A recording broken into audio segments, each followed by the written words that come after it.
Me comrade Shyam Sarode, democratic federation of India DYFI Nanded आहे. मी आज जिल्हाधिकारी कार्यालय नांदेड या ठिकाणाहून मी नांदेड जिल्ह्यातील तमाम स्वाधार योजनेसाठी लाभार्थ्यांना, त्याचबरोबर SC समाजातील SC कॅटेगरीतील सर्व विद्यार्थी आणि विद्यार्थिनी यांना मी या ठिकाणी आवाहन करतो की आपण डेमोक्रेटिक फेडरेशन ऑफ इंडिया या संघटनेच्या 19/11/2024 रोजी माननीय सहाय्यक आयुक्त समाज कल्याण नांदेड यांच्याकडे स्वाधार योजनेच्या मुदतवाढीसाठी आपण निवेदन दिलं होतं. त्यांना मला जाऊन भेटता आलं नाही, कारण जिल्हाधिकारी कार्यालयासमोर सोमेश्वर येथील कामगारांच्या काही मागण्या घेऊन आम्ही या ठिकाणी उपोषण सुरू करत आहे आणि या उपोषणाच्या स्थळी मी आहे. त्यामुळे या ठिकाणी शासनाने तात्पुरती मुदतवाढ दिलेली आहे. 31/12/2024 ही शेवटची तारीख होती स्वाधार योजनेचा अर्ज भरण्याची. परंतु आपण निवेदन दिल्याच्या नंतर प्रादेशिक कार्यालय व उपप्रादेशिक कार्यालय लातूर यांच्याकडून पत्र आलं आहे की 16 डिसेंबर 2024 पर्यंत स्वाधार योजनेचा अर्ज आपण भरू शकतो. परंतु या मुदतवाढीच्या याच्याला आपण यश न मानता आपण शासनाकडे 2021 पासून ज्या मागण्या आपण करत आहोत त्या मागण्या आताही प्रलंबित आहेत. त्या मागण्याची शासनाने केलेली नाही. शासनाने विद्यार्थ्यांचा जो स्वाधारचा निधी आहे त्याच शैक्षणिक वर्षामध्ये देण्यात यावा. त्याचबरोबर विद्यार्थ्यांची जे 50% अट आहे ती रद्द करण्यात यावी. विद्यार्थ्यांना बॉन्डचे जे कागद लागत होते ते रद्द करण्यात आले आहे सध्या, परंतु काही प्रमाणामध्ये बॉन्ड घेणे सुरू आहे. त्याचबरोबर विद्यार्थ्यांना ज्या हॉस्टेलची प्रक्रिया सुरू केलेली आहे त्या प्रक्रियेमध्ये विद्यार्थ्यांना अडकवून स्वाधारपासून वंचित ठेवण्याचे षडयंत्र या राज्य शासनाने केलं आहे.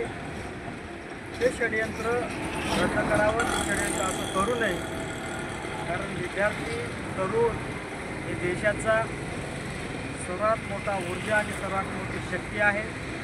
ही शासनाच्या विरोधात जाऊ नये म्हणून आम्ही आवाहन करतो शासनाला की आपण असं षडयंत्र करू नये. डेमोक्रेटिक फेडरेशन ऑफ इंडिया ही राष्ट्रीय संघटना आहे. संघटनेचा इतिहास आहे. त्यामुळं या संघटनेच्या पदाधिकाऱ्यांनी, कार्यकर्त्यांनी ज्या मागण्या केल्या आहेत त्या मागण्या तुम्ही प्रलंबित जास्त दिवस शासनाकडे ठेवू नये. आता नुसते शासन तयार झाल्याच्यानंतर, राज्य सरकार तयार झाल्याच्यानंतर आमच्या प्रलंबित मागण्या तुम्ही मान्य करा आणि आमच्या सोडवा. अन्यथा आम्ही राज्यभर समाज कल्याण आयुक्त असतील, जिल्हाधिकारी असतील, तहसील कार्यालय असेल, उपविभागीय कार्यालय असेल, या सर्व कार्यालयावर आम्ही आमचे मोर्चे आंदोलन सुरू करणार आहोत.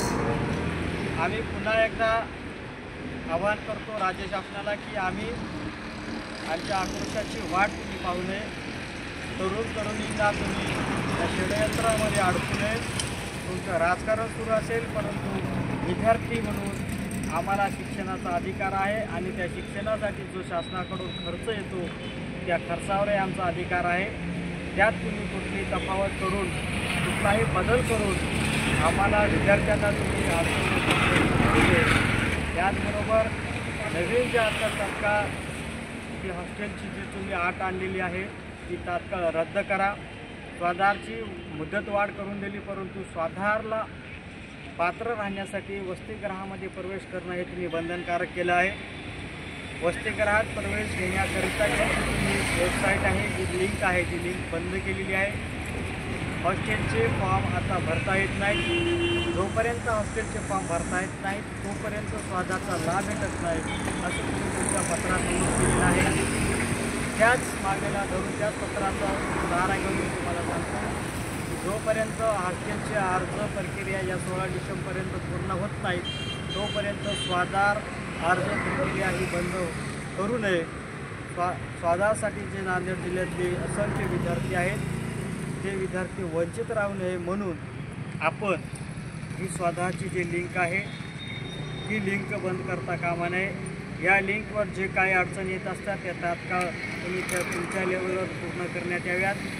स्वाधार संदर्भात सर्व गाईडलाईन समाज कल्याण कार्यालयातील अधिकारी जे स्वाधार डिपार्टमेंटचे आहेत त्यांच्याकडे तुम्ही गाईडलाईन देण्यात यावी. आम्ही भरलेला स्वाधारचा फॉर्म, इन्स्पेक्टर ID, समाज कल्याण यांच्याकडे तो फॉर्म दिसत नाही. त्याचंही तुम्ही त्या ठिकाणी जे काही अडचण आहे ती सॉल्व करण्यात यावी. समाज कल्याण आयुक्ताकडून आपल्याला 18 तारखेला 18 नोव्हेंबर 2024चा जो मेल आलेला आहे त्या मेलवर ज्या विद्यार्थ्यांच्या अडचणी आहेत आणि कर्मचाऱ्यांना गाईडलाईनची जे त्यांनी जो प्रश्न केलेला आहे ती गाईडलाईन तात्काळ त्यांना देण्यात यावी आणि स्वाधारपासून नांदेड जिल्ह्यातला एकही पात्र असलेला विद्यार्थी वंचित राहणार नाही याची शासनाने काळजी घ्यावी. आम्हाला विद्यार्थ्यांचा आक्रोश, विद्यार्थ्यांना पुन्हा रस्त्यावर उतरण्याची वेळ शासनानं आणू नये असे democratic youth federation of India DYFY नांदेडच्या वतीनं आम्ही मागणी करत आहोत. इन्कलाब जिंदाबाद, लाल सलाम, जय भीम.